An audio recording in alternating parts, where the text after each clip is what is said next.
பேம்புலாப் A1 உடைய unboxing video போட்டிருந்தோம். And அது கூடயே நம்ம AMS லைட்டும் காம்போவாக வாங்கியிருந்தோம். அண்ட் அதில் ஃபிலமெண்ட் எப்படி லோட் பண்ணுறது அண்ட் அதில் எந்தெந்த கலர்ஸை எப்படி எந்தெந்த இடத்துல இருக்குதுன்னு நம்ம எப்படி சூஸ் பண்ணுறது அப்படின்றத பார்த்துடலாம்.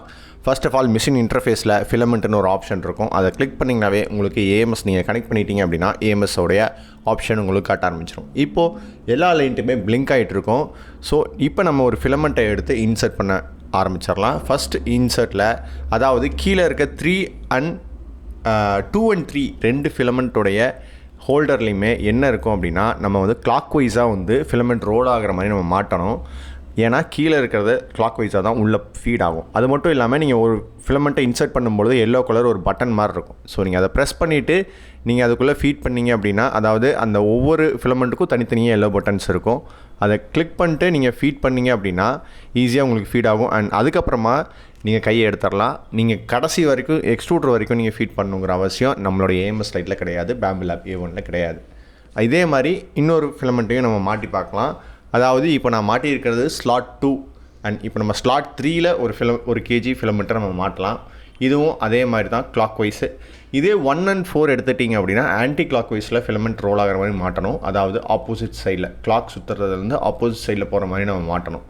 இப்படி தான் நம்ம AMSல ஒரு ஃபிலமெண்ட்டை லோட் பண்ணணும். அண்ட் அது மட்டும் இல்லாமல் ஒவ்வொரு டைமும் அந்த எல்லோ பட்டன் கிளிக் பண்ணிவிட்டு அதுக்கப்புறமா நீங்கள் உள்ளே இன்சர்ட் பண்ணிங்க அப்படின்னா உங்களுக்கு கரெக்டாக இருக்கும்.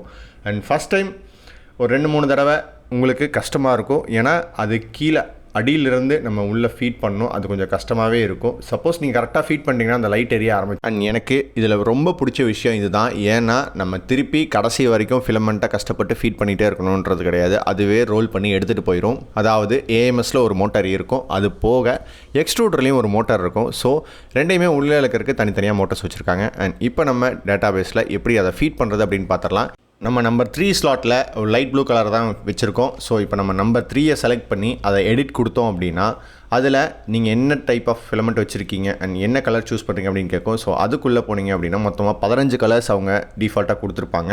ஸோ நம்ம அதில் லைட் ப்ளூ கலர் செலக்ட் பண்ணிட்டு ஓகே கொடுத்தோம் அப்படின்னா நம்மளுக்கு இந்த ஸ்பூலோட கலர் ஆட்டோமேட்டிக்காக மாற ஆரம்பிச்சிடும். பார்த்தாவே தெரியும், பிளாக் கலராக இருந்துச்சு, இப்போ அது லைட் ப்ளூ கலராக மாறி இருக்குது. அண்ட் கேமராவில் அந்த டிஸ்பிளேவை கேப்சர் பண்ணுறது கொஞ்சம் கஷ்டமாக இருந்துச்சு, அதனால உங்களுக்கு அது கரெக்டாக தெரில. அண்ட் இதுவே நீங்கள் பேம்புலாப்புடைய அவங்களுடைய ஃபிலமெண்ட்டை நீங்கள் வாங்கியிருந்தீங்க அப்படின்னா அதில் RFID சென்சார் இருக்கும். ஸோ நீங்கள் அந்த ஃபிலமெண்ட்டை ஃபீட் பண்ணணும், அது என்ன டைப் ஆஃப் ஃபிலமெண்ட் இல்லை அது என்ன கலர் ஆஃப் ஃபிலமெண்ட் அப்படின்றத அதுவே டிடெக்ட் பண்ணிக்கிற அளவுக்கு அதில் RFID கொடுத்துருப்பாங்க. ஸோ தட் மேனுவலாக நீங்கள் மாற்ற தேவையில்ல, ஈஸியாக அதிலே வந்துடும். கொஞ்சம் விலை கம்மியான மெட்டீரியல்ஸ் யூஸ் பண்ணுறதுனால பேம்புவை வாங்குறதில்ல அப்படிங்கிறனால நம்ம ஜெனரிக்காக இருக்க ஃபிலமெண்ட்ஸ் தான் யூஸ் பண்ணுறோம். ஸோ நீங்கள் எப்போவுமே ஜெனரிக்கில் வச்சுக்கலாம். அது மட்டும் இல்லாமல் இதில் கிட்டத்தட்ட எல்லா டைப் ஆஃப் ஃபிலமெண்ட்டையும் ஃபீட் பண்ணுற அளவுக்கு அதுக்கான ஆப்ஷன்ஸ் கொடுத்துருக்காங்க. ஸோ என்ன ஃபிலமெண்ட்டை ஃபீட் பண்ணுறீங்க அப்படின்றத நீங்களே சூஸ் பண்ணிக்கலாம். PLA ஆகட்டும், PETG ஆகட்டும், TPU எதுவாக இருந்தாலும் நீங்கள் அதிலே மென்ஷன் பண்ணிட்டீங்க அப்படின்னா அந்த மிஷினுக்கு அது கண்டிப்பாக தெரிஞ்சிடும். அது மட்டும் இல்லாமல் இதில் வந்து பேம்புலாப், பாலிலைட்டு, ஈசன் இந்த மாதிரியான ஃபிலமெண்ட் வைக்கும்பொழுதும் நம்ம அதுக்கான சூஸிங் பண்ணிக்க முடியும். இப்போ இந்த பேம்புவில் ஒரு பெரிய பிரச்சனை இருக்குது. கிட்டத்தட்ட இது ஐஃபோன் மாதிரி அப்படின்னு தான் எல்லாருமே சொல்லுவாங்க. ஏன் அப்படின்னா இதில் நல்ல பிராண்டடான ஃபிலமெண்ட்ஸ் போடும்பொழுது கரெக்டாக ஃபிட் ஆகும். இதுவே நம்ம லோக்கல் பிராண்ட்ஸ் ஃபிலமெண்ட் போடும்பொழுது, இந்தியன் மேக்ஸ் போடும்பொழுது அது கரெக்டாக ஃபிட் ஆகாது. இப்போ இந்த க்ரீன் கலர் ஃபிலமெண்ட்டை பார்த்தீங்கன்னா தெரியும், வெளியே நீட்டிகிட்டு இருக்குது. அது மட்டும் இல்லாமல் இப்போ நான் எக்ஸ்ட்ராவாக அதில் ஒரு நாப் செட் பண்ணியிருக்கேன். ஸோ அதனால தான் அது கரெக்டாக இருக்குது. இதே நூமேக்கஸ் ஃபிலமெண்ட்டை நான் போட்டிருக்கேன் பாருங்கள், எந்த கேப்புமே இல்லாமல் பர்ஃபெக்டாக ஃபிட் ஆகிருக்கு. இதே நான் 3 ஐடியாவிலேருந்து வாங்கின ஃபிலமெண்ட்டை போடும்பொழுது அந்த ஸ்பூல் உள்ளே ஃபுல்லாக போய் ஃபிக்ஸே ஆகாது.